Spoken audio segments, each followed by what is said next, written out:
ربنا آتنا في الدنيا حسنة وفي الآخرة حسنة وقنا عذاب النار। কেন নামাজ পড়লা না? এই পৃথিবীর কত বন্ধুর কত প্রয়োজন পূরণ করলা, পরম বন্ধু মহান আল্লাহ পাকের এটুকু কথা কেন পূরণ করলাম?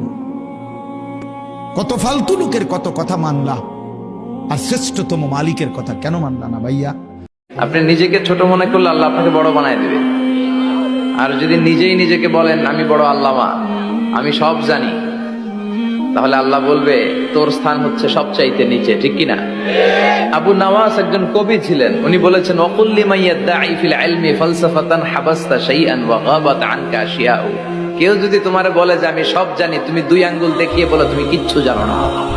রাসূল সাল্লাল্লাহু আলাইহি ওয়াসাল্লাম বললেন, আমি কি তোমাকে এমন কিছু শব্দ শিখিয়ে দিব যেগুলো বললে আল্লাহ তোমার সকল দুশ্চিন্তা দূর করে দিবেন এবং তোমার ঋণ পরিশোধের ব্যবস্থা করে দিবেন?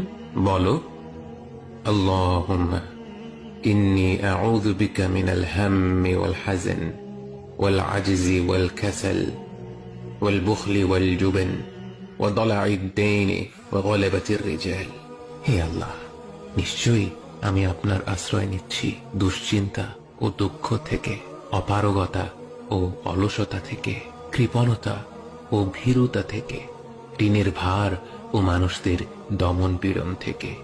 আল্লাহর যেই বান্দাই পূর্ণ বিশ্বাসের সাথে এই কথাগুলো বলবে, আল্লাহ অবশ্যই তার জন্য স্বস্তি আর মুক্তির পথ বের করে দেবেন। যে আল্লাহ আমি যা করেছি আমাকে মাফ করে দাও আল্লাহ। আমি শয়তানের ধোকায় পড়ে, দুনিয়ার ধোকায় পড়ে আমি দীর্ঘদিন তোমার আদেশ থেকে নিজেকে বিরত রেখেছিলাম। আল্লাহ তুমি আমার রব, তুমি আফুন কারীম আল গফুর রহিম, তুমি আমার সমস্ত পাপকে মাফ করে দাও। আল্লাহর জন্য এক মুহূর্তের ব্যাপার, আল্লাহ বলবেন যাও মাফ করে দিলাম। জ্ঞান আসে কার পক্ষ থেকে? আল্লাহর পক্ষ থেকে। এটা মনে রাখবেন, জ্ঞান আল্লাহর পক্ষ থেকে আসে। হ্যাঁ, জ্ঞান কখন আসবে? যখন আপনি পরিশ্রম করবেন, আপনার পরিশ্রম আল্লাহ পাক দেখবেন, আপনি ধারাবাহিকভাবে লেগে থাকবেন, আল্লাহর কাছে বেশি বেশি দোয়া করবেন, পাপ ছেড়ে দিবেন, গুনাহ ছেড়ে দিবেন, গুনাহমুক্ত অন্তর নিয়ে আল্লাহর কাছে কান্নাকাটি করবেন, আল্লাহ পাক ইনশাআল্লাহ ইলম দান করবে ইনশাআল্লাহ।